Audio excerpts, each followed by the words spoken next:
Hello friends and dear student, एक बार फिर से आपका बहुत बहुत स्वागत है। तो आज की इस वीडियो में हम लोग पढ़ने वाले हैं फार्मास्यूटिक्स चैप्टर नंबर 5 का पार्ट नंबर 7।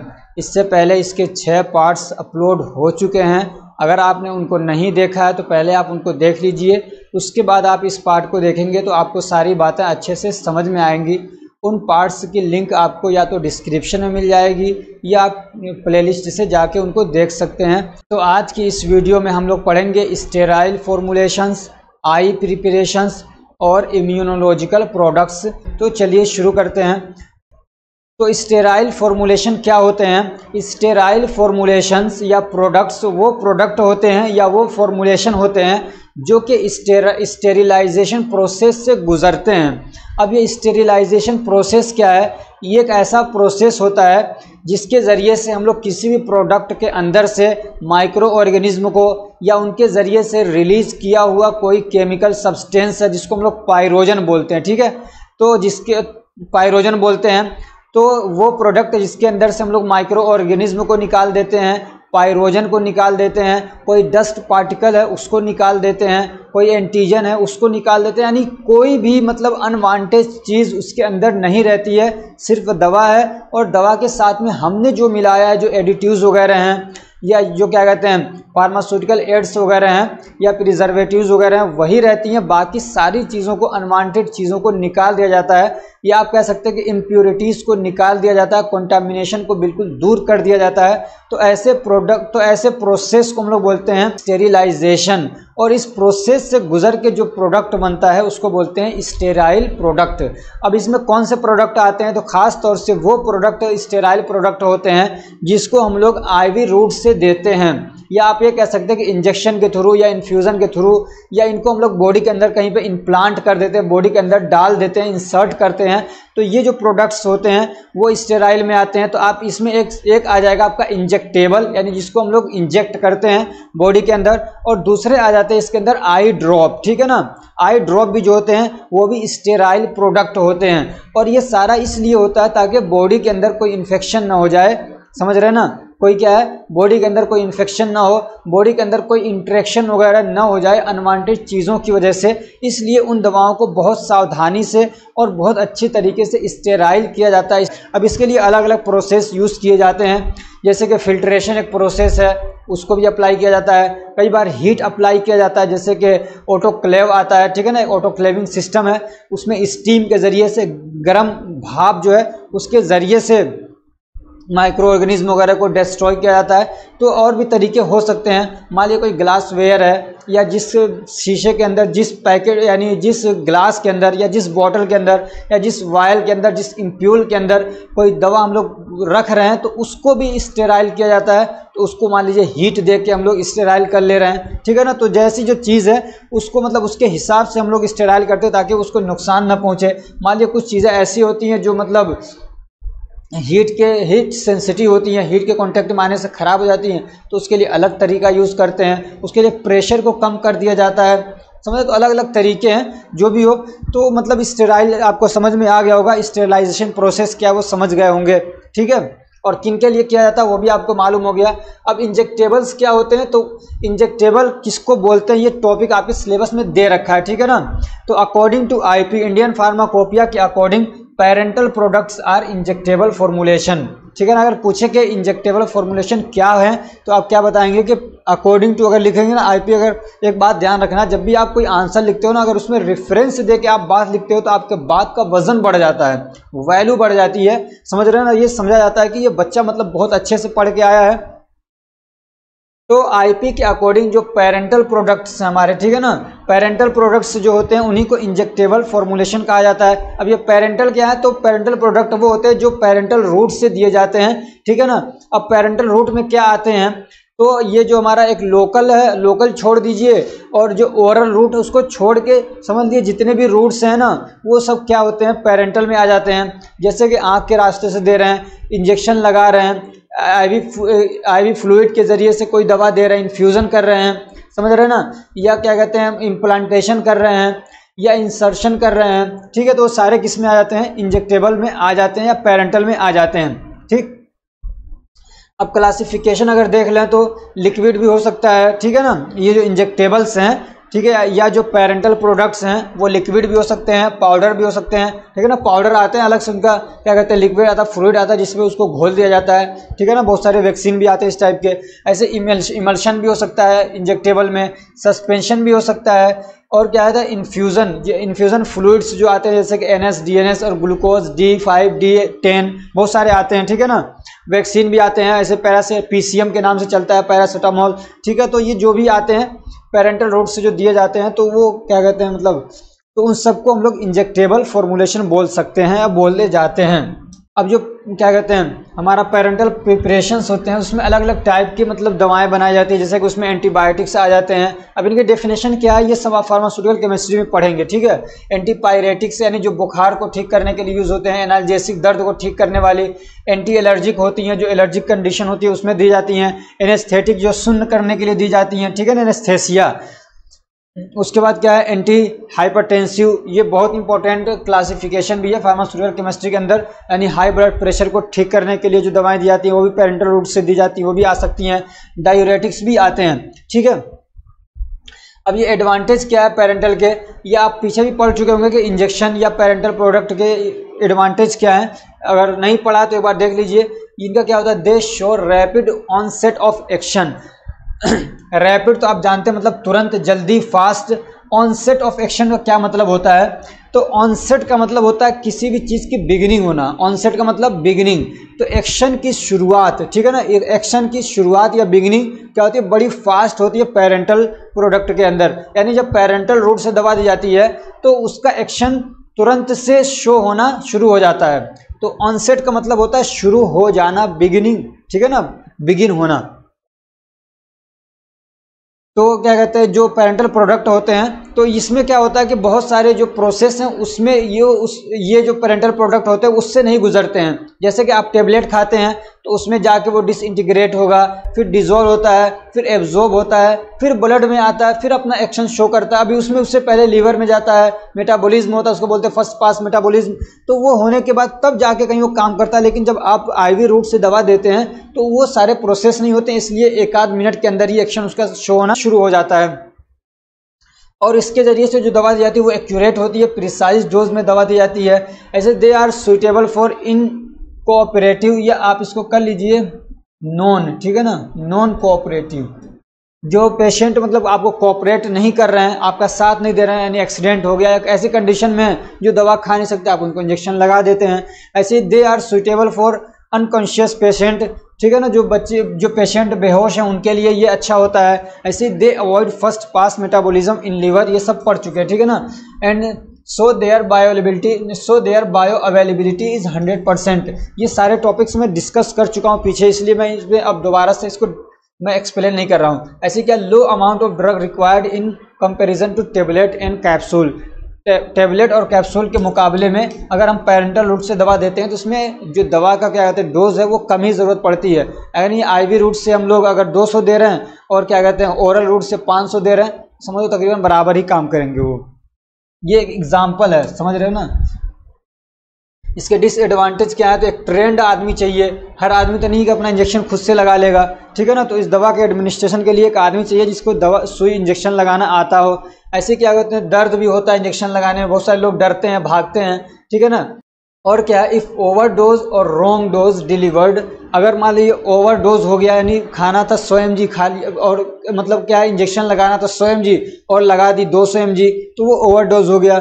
फॉर एग्जाम्पल, इतने में होता नहीं है वैसे, मतलब एक एग्जाम्पल दे रहा हूँ। मान लो 100 mg लगाना था, 1000 mg लगा दिया, ठीक है, या रॉन्ग डोज दे दिया, दवा कोई और देनी थी कोई और सी दे दी, ठीक है। तो अब इस कंडीशन में उसको मैनेज करना बड़ा मुश्किल हो जाता है। मान लीजिए हमने किसी को 100 mg दवा खिलानी थी, 1000 खिला दिया ओरल रूट से, तो उसको मैनेज करना आसान है। अभी वो डिसइंटीग्रेट नहीं हुआ, ब्लड सर्कुलेशन नहीं पहुंच रहा है, उसको हम लोग उल्टी करा देंगे। उल्टी नहीं कर रहा है तो उसको क्या कहते हैं, मान लीजिए हम लूज मोशन करा देंगे, ऊपर से या नीचे से कहीं से निकाल सकते हैं। लेकिन जब दवा ब्लड में पहुंच गई है सीधे, अगर हम लोग IV रूट से दे रहे हैं तो उसको मैनेज करना थोड़ा मुश्किल हो जाता है। और कई बार आदमी की डेथ भी हो जाती है इन कारणों से, इन मतलब रीज़न की वजह से। ऐसे क्या infection can be occurred through the injection site, जिस जगह पे हम लोग इंजेक्शन लगा रहे हैं तो वहाँ से क्या हो सकता है, आदमी को इन्फेक्शन भी हो सकता है, ठीक है ना। जब यहाँ से कट कर रहे हैं, इंजेक्शन लगाते हैं, नीडल अंदर घुसाते हैं, तो वहाँ से आप देखते हैं ना साफ़ करते हैं उसको, तो वो साफ़ किस लिए करते हैं,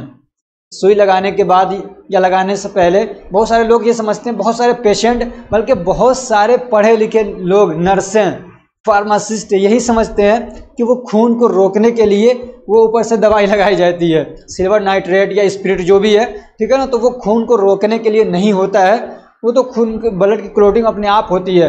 वो जो दवा हम लोग वहाँ पे लगाते हैं, रुई में, कॉटन में नीला नीला सा होता है, तो उसका मकसद सिल्वर नाइट्रेट या बहुत सारे और भी हो सकते हैं, स्पिरिट अल्कोहल वगैरह होते हैं, तो वो इसलिए किया जाता है ताकि यहाँ से उसको सफाई कर दें और यहाँ से इन्फेक्शन ना हो, ठीक है। और बच्चे जो होते हैं वो इसके लिए तैयार नहीं होते इंजेक्शन लगवाने के लिए, तो इसके डिसएडवांटेज हैं ये।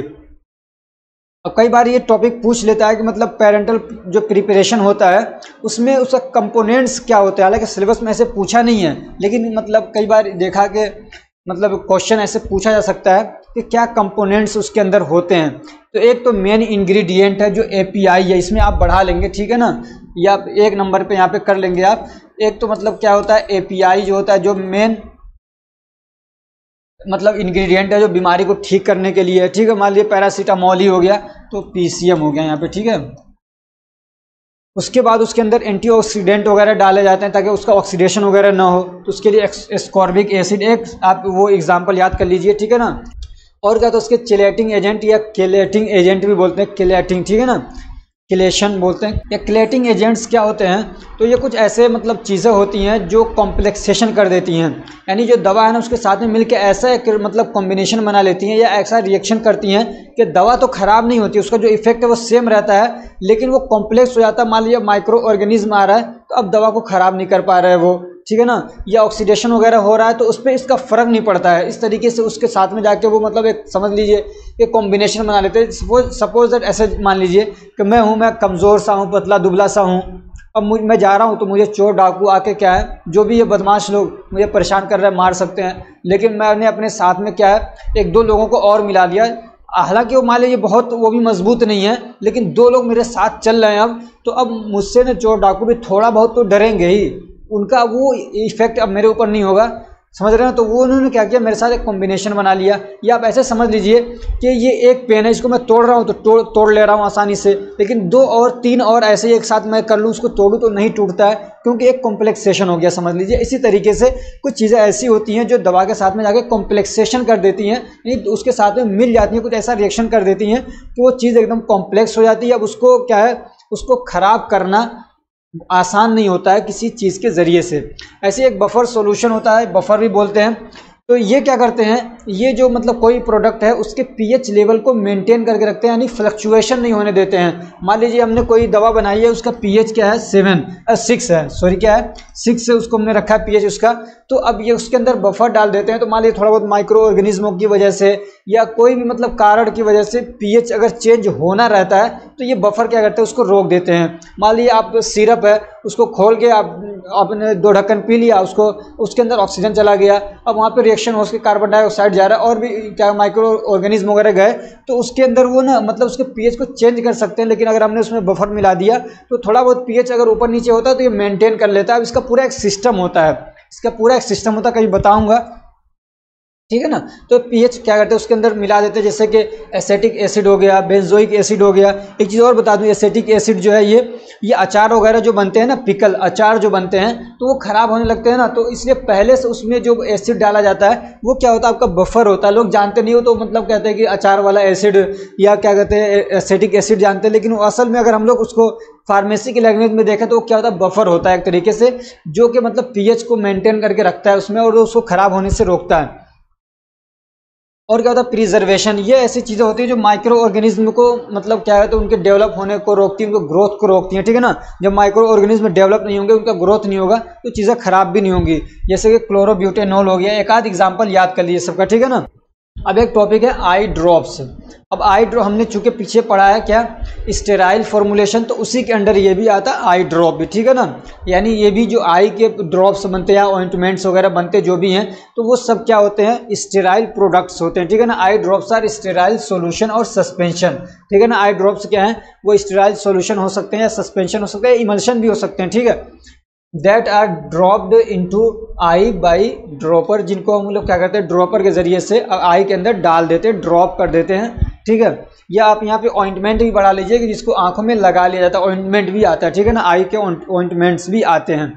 अब different type of drugs, different types of eye drop are prepare to treat eye related problem such as, आंखों के अलग अलग तरह की दिक्कतों को ठीक करने के लिए आई ड्रॉप्स वगैरह आते हैं। जैसे कि आंखों में इन्फेक्शन हो गया, कहते हैं ना आंख आ गई है, या ग्लूकोमा हो गया। ग्लूकोमा के बारे में क्वेश्चन कई बार पूछा जाता है। ग्लूकोमा क्या होता है, जो हमारे इंट्रा ऑक्यूलर प्रेशर है, यानी आंखों के अंदर का जो प्रेशर वो बढ़ जाता है। और वो क्यों बढ़ता है, जो आंखें के अंदर फ्लूइड है, जब वो फ्लूइड की मात्रा, उनकी अमाउंट, उनका क्वांटिटी बढ़ जाता है जब, तब आंखों का क्या कहते हैं, आंखों का जो प्रेशर है वो भी बढ़ जाता है। अब जब प्रेशर बढ़ता है तो जो नर्व्स वगैरह है ना, आसपास में जो नर्व्स हैं, और खासतौर से जो पीछे साइड में ऑप्टिक नर्व्स हैं, वो डैमेज होने लगते हैं, फिर आदमी को दिखना बंद हो जाता है धीरे धीरे से। तो वो कंडीशन होती है ग्लूकोमा, ठीक है ना। एलर्जी आप समझ रहे हैं, ड्राई और रेड आई हो गया, तो उन सब कंडीशन में ऐसे ही क्या है, आंखों में इंजरी हो गई, जख्म वगैरह हो गया, या दर्द वगैरह हो रहा है, खुजली हो रही है, तो उन कंडीशन में क्या, उनके अलग अलग टाइप के क्या है दवाएं बनती है, आई ड्रॉप्स आते हैं। या कई बार आंखों को डायलेट करना होता है या उनको कॉन्स्ट्रिक्ट करना होता है, तो उस कंडीशन में भी कुछ दवाएं आती है, ड्रॉप्स आते हैं। जैसे कि आपने पढ़ा होगा cholinergic drugs, anti cholinergic drugs, या आपने उसी के क्लासिफिकेशन में आपने दो टर्म्स पढ़े होंगे, मियोटिक्स और मियोसिस, मियोटिक्स और माइड्रिएटिक्स, ठीक है। तो मियोटिक वो दवाएं होती हैं जो आंखों के साइज को कॉन्स्ट्रिक्ट करती हैं, और माइड्रिएटिक वो दवाएं होती हैं जो आंखों के साइज को, या असल में तो पुपिल को बढ़ाती हैं, लेकिन नॉर्मली कहा जाता है कि आंखों के साइज को बढ़ाती हैं, लेकिन वो जो पुपिल का साइज है उसको बढ़ा देती हैं वो। अब ये क्यों किया जाता है ऐसा, इसकी ज़रूरत पड़ती है। मान लीजिए आंखों का एग्जामिनेशन करना है, इसके टेस्ट करने हैं, ठीक है ना, आंखों में आपको दिक्कत हो गई, चेक कराने जा रहे हैं, तो वो लोग डाल देते हैं, तो आपका थोड़ा सा आंखों का साइज़ यानी पुपिल बढ़ता है, तो आंखों का साइज़ भी बढ़ जाता है, ठीक है। तो उनको देखने में चीज़ों को आसानी होती है, ठीक है ना। तो उसमें हम लोग पहले क्या करेंगे, डायलेशन के देते हैं, डायलेशन के लिए देते हैं माइड्रिएटिक, ठीक है ना। फिर अब मान लीजिए जो भी टेस्ट वगैरह करना था वो हो गया, तो ऐसा नहीं कि आंखें ऐसे बड़ी की बड़ी हैं, ऐसे लेके जाए घर वाले डर जाएंगे, तो अब उसमें डाल देते हैं क्या, तो अब उसमें ज़रूरत होती है क्या, उसको कॉन्स्ट्रिक्ट कराने की, कॉन्ट्रैक्ट नहीं है, कॉन्स्ट्रिक्ट है ये, ठीक है ना, क्या है, कॉन्स्ट्रिक्शन। अब ज़रूरत होती है कॉन्स्ट्रिक्ट मतलब सुकड़ना, नहीं सुकड़ना, ठीक है ना। डायलेशन मतलब फैल जाना, स्ट्रेच हो जाना, और कॉन्स्ट्रिक्ट मतलब होता है उसका क्या कहते हैं, खींच जाना, सुकड़ जाना। क्या कहते हैं, कॉन्स्ट्रिक्शन कराने के लिए हम लोग जो दवा देते हैं उसको बोलते हैं मियोटिक, ठीक। ये सारे एग्जाम्पल आप पढ़ेंगे। अब एक टॉपिक है इसमें आई ऑइंटमेंट। तो आई ऑइंटमेंट क्या होते हैं, तो ये भी क्या है, ऑइंटमेंट आप पढ़ चुके हैं, ठीक है ना, कैसे इनको बनाया जाता है, क्या ये सारी चीज़ें पीछे आ चुकी हैं, ठीक है। तो आई ऑइंटमेंट क्या होते हैं, ये भी स्टेराइल प्रोडक्ट होते हैं, स्टेराइल समझ में आ गया आपको। और ये जो ऑइंटमेंट होते हैं वो आपको मालूम है कि सेमी सॉलिड होते हैं, ठीक है। तो ऑइंटमेंट क्या है, ये तो आई ऑइंटमेंट क्या है, ये स्टेराइल और सेमी सॉलिड प्रोडक्ट होते हैं जो कि आँखों से रिलेटेड प्रॉब्लम्स को ट्रीट करने के लिए यूज़ किए जाते हैं। अब एक चीज़ यहाँ पे ध्यान दीजिएगा, जो आई ड्रॉप्स होते हैं या आई ऑइंटमेंट्स होते हैं, उनका जो नेचुरल पीएच होता है हमारी बॉडी का, उसी जैसा पीएच उनका भी होना चाहिए, ठीक है ना। नेचुरल पीएच कितना होता है हमारी बॉडी का, तो अलग अलग रिसर्चें आती रहती है, लेकिन नॉर्मली आप ये याद रखिएगा 7.35 टू 7.45, या आप इसको कह सकते हैं कि ऑन एवरेज कितना होता है, 7.40, ठीक है। तो ये हमारी बॉडी के फ्लूइड जो होते हैं उनका नॉर्मल पीएच होता है। तो आप जो भी आई ड्रॉप बना रहे हैं या आई ऑइंटमेंट बना रहे हैं, तो उसका भी पीएच यही होना चाहिए, ठीक है ना।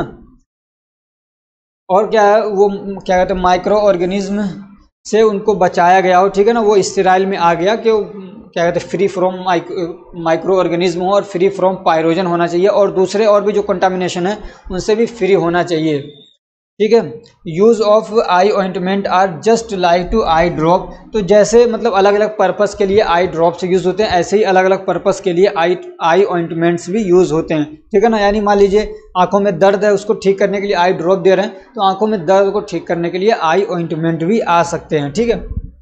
अब एक टॉपिक है इम्यूनोलॉजिकल प्रोडक्ट्स, यही एक टॉपिक बचा हुआ है। इसमें थोड़ा सा जो बेसिक बातें हैं वो पढ़ लेते हैं, फिर नेक्स्ट पार्ट में ना जो इसके मतलब जो क्या कहते हैं इम्यूनोलॉजिकल प्रोडक्ट कैसे उनको बनाया जाता है, यानी खास तौर से जो वैक्सीन होते हैं अलग अलग टाइप के उनको कैसे बनाया जाता है, उनका क्या डेफिनेशन है, वो सारी चीज़ें लास्ट पार्ट में देखेंगे। और उसके अलावा कुछ क्वेश्चन जो पेपर में पूछे गए हैं, सिलेबस में मतलब डायरेक्टली उनको नहीं पूछा गया है, उनको डिस्कस करेंगे और इम्पोर्टेंट क्वेश्चन देखेंगे लास्ट पार्ट में, ठीक है। तो इम्यूनोलॉजिकल प्रोडक्ट्स क्या होते हैं, तो ये जो टॉपिक है ना, ये यहाँ पे मैं बता दूं आपको, इसी जैसा एक टॉपिक मैंने मतलब सोशल फार्मेसी के अंदर पढ़ा रखा है, उसकी लिंक मैं आपको यहाँ पे आई बटन में दे दूंगा, या आपको क्या कहते हैं डिस्क्रिप्शन में उसकी लिंक मिल जाएगी। वहाँ पे ना ये क्या कहते हैं इम्यूनिटी क्या होती है, वैक्सीन क्या होता है और एंटीबायोटिक कैसे काम करते हैं, क्या फ़र्क होता है, इस सब पे मतलब, और इम्यूनिटी अलग अलग टाइप की होती है, एक्टिव इम्यूनिटी, पैसिव इम्यूनिटी, और उसमें भी अलग अलग टाइप की इम्यूनिटी। तो क्या इम्यूनिटी उसमें क्या फ़र्क होता है, कैसे उनको डेवलप किया जाता है या कैसे वो डेवलप होते हैं, ये सारी बहुत सारे जो आपके मतलब कन्फ्यूजन्स होते हैं उन सबको उस वीडियो में मैंने क्लियर किया है। अब उसको बार बार पढ़ाना मुझे भी मज़ा नहीं आता, आपको भी नहीं आएगा, तो इसलिए ना उस वीडियो का आप देख लीजिएगा। यहाँ पे इन चीज़ों को मैं थोड़ा शॉर्टली लेके चलूँगा, ठीक है ना। तो एक टॉपिक क्या है, इम्यूनाइजेशन। तो इम्यूनाइजेशन क्या होता है, एक ऐसा प्रोसेस होता है जिसके ज़रिए से किसी आदमी को इम्यून कर दिया जाता है। अब इम्यूनिटी क्या होती है, इम्यून क्या होता है, तो क्या कहते हैं जो इन्फेक्शियस डिसीज़ हैं, इन्फेक्शियस डिसीज़ होती है खास तौर से, उनसे बचने की जो एबिलिटी किसी आदमी के अंदर बना दी जाती है, डाल दी जाती है, उसी को बोलते हैं इम्यूनिटी। अब ये इम्यूनिटी या इम्यून या आदमी का पहले से भी होता है, ठीक है ना, बाय बर्थ भी होता है, बाद में उसको डेवलप किया जाता है। तो बाद में जो मतलब डेवलप किया जाता है वैक्सीन वगैरह के जरिए से, उसी को बोलते हैं हम लोग क्या है, इम्यूनाइजेशन, ठीक है ना। अब जो प्रोडक्ट इम्यूनिटी को मतलब बनाने के लिए, किसी आदमी को इम्यून करने के लिए या इम्यूनाइजेशन के लिए जो प्रोडक्ट यूज़ होते हैं उन्हीं को बोलते हैं इम्यूनोलॉजिकल प्रोडक्ट। तो इनके एग्जांपल क्या है, जैसे कि वैक्सीन हो गया, टॉक्सोइड हो गया, सीरा हो गया, तो ये सारे क्या होते हैं, इम्यूनोलॉजिकल प्रोडक्ट होते हैं। अब ये सीरम क्या होता है या सीरा क्या होता है, इसको थोड़ा सा देख लेते हैं, ये क्वेश्चन पूछा जा सकता है, ठीक है ना। और वैसे भी आपने सुना होगा कोरोना काल में कि सीरम, सीरा ये क्या होता है, तो सीरा इसका क्या है, प्लूरल है, और सिंगुलर क्या है, सीरम है इसका, ठीक है। तो अगर सीरा पूछे या सीरम पूछे तो क्या होते हैं, तो सीरा और ब्लड प्लाज्मा, सीरा क्या होता है, ब्लड प्लाज्मा होता है, which are free from blood cell and blood clotting factors, ठीक है ना। आपका ब्लड है, उसमें से दो चीज़ों को निकाल दीजिए, एक ब्लड सेल्स हैं, रेड, वाइट और प्लेटलेट, उनको निकाल दिया, और ब्लड क्लोटिंग होती है, खून का थक्का जमता है, तो जो फैक्टर्स उसमें काम करते हैं उनको निकाल दें, तो बाकी जो बचता है वो होता है हमारा क्या, सीरम, ठीक है। बाकी जो बचता है वो होता है सीरम। या आप ये भी कह सकते हैं कि ब्लड लिया, उसकी क्लोटिंग करवा दी, ठीक है ना, ब्लड की क्लोटिंग हो गई, मान लीजिए ब्लड क्लोटिंग हो गई पूरी, और उसके अलावा जो भी चीज़ें अब बच रही हैं, ये वो जाता है हमारा सीरम। कैसे होता है, तो ब्लड क्लोटिंग में क्या चीज़ें यूज़ में आती हैं, एक तो हमारे जो ब्लड सेल्स हैं, आरबीसी, डब्ल्यूबीसी और प्लेटलेट्स यूज़ होते हैं, और ब्लड क्लोटिंग फैक्टर्स यूज़ होते हैं। तो जब ब्लड की क्लोटिंग होगी तो ये दोनों चीज़ें यूज़ हो जाएंगी, इनको निकाल दीजिए। जैसे होता है ना दूध के ऊपर वो मलाई सी जम जाती है, उसको निकाल दिया, बाकी जो आपके पास अब लिक्विड सा बच रहा है, ठीक है ना, पीला पीला सा, वो हो जाता है आपका सीरम, ठीक। तो ये यहाँ पे लिखा हुआ यही सारी चीज़ें, आप इसको अगर पढ़ना चाहें, स्क्रीनशॉट लेना चाहें तो ले सकते हैं। अभी जो मैंने बताया वही सारी चीज़ें यहाँ पे लिखी हुई हैं, ठीक है ना। अब ये कि सीरम के अंदर क्या चीज़ हो सकती है, तो इलेक्ट्रोलाइट्स हो सकते हैं, एंटीबॉडीज़ हो सकते हैं। इलेक्ट्रोलाइट क्या है, जैसे कि कैल्शियम हो गया, पोटेशियम हो गया, इस टाइप की जो चीज़ें हैं, ठीक है ना, क्लोराइड वगैरह हैं, तो वो हो जाते हैं आपके इलेक्ट्रोलाइट्स। या क्या है, तो हार्मोन हो सकते हैं सीरम के अंदर, एंटीजन हो सकते हैं, ठीक है ना। तो ये सारी चीज़ें बच जाती हैं सीरम के अंदर अगर हम ब्लड क्लोटिंग करा दें तो। अब एंटी सीरम क्या होता है, अब तक तो सीरम आपको समझ में आ गया। एंटी सीरम क्या होता है, जो आपका सीरम था जिसके अंदर बहुत सारी चीज़ें थी, ठीक है ना, उसके अंदर इलेक्ट्रोलाइट्स थे, उसके अंदर हार्मोन्स थे, उसके अंदर एंटीजन भी थे, और भी कई सारी चीज़ें थी, प्रोटीन वगैरह, तो उन सबको निकाल दिया जाए, सिर्फ उसके अंदर एंटीबॉडीज़ बच जाएं। समझ में आ रही बात। सीरम अभी हमने क्या किया, ब्लड लिया, उस ब्लड में से ब्लड सेल्स को निकाल दिया, ब्लड क्लोटिंग फैक्टर को निकाल दिया, तुम्हारा बच गया सीरम। अब उस सीरम में से हमने क्या किया कि सिर्फ एंटीबॉडीज़ को निकाल लिया।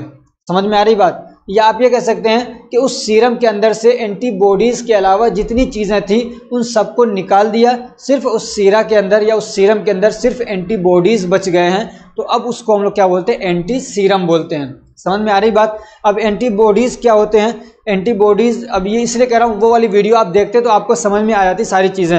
एंटीबॉडीज़ ये चीज़ें होती हैं जो हमारी बॉडी के अंदर डेवलप होती हैं और किसी इन्फेक्शियस डिसीज़ या कोई माइक्रो ऑर्गेनिज्म है उसके अगेंस्ट लड़ने के लिए जाती हैं, काम करती हैं, ठीक है ना। तो वो होती है हमारी एंटीबॉडीज़ और उसको मार देते। जैसे कोरोना आया तो हमारी बॉडी के अंदर जो इम्यून सिस्टम वो काम करता है और एंटीबॉडीज़ बनाता है और फिर जाके कोरोना को मारता है। लेकिन मान लीजिए मेरा इम्यून सिस्टम इतना स्ट्रॉन्ग नहीं है, किसी और का स्ट्रॉन्ग है, उसने कोरोना को मार दिया उसकी एंटीबॉडीज़ ने, ठीक है। अब क्या होता है, उसका ब्लड लिया मैंने, होता है ना इस टाइप से, जैसे कोरोना काल में हो रहा था कि एंटी सीरम के ज़रिए से ट्रीटमेंट किया जा रहा था, तो उसका ब्लड हमने लिया और उस ब्लड में से फिर क्या किया, उसको ब्लड कंपोनेंट्स को निकाल दिया, क्लोटिंग फैक्टर्स को निकाल दिया, फिर उसके अंदर से और भी जितनी चीज़ें थी, इलेक्ट्रोलाइट्स वगैरह थे, सबको निकाल दिया। सिर्फ उसके सीरम के अंदर क्या बच गया, एंटीबॉडीज़, जो कि कोरोना को मारने वाला था, ठीक है ना।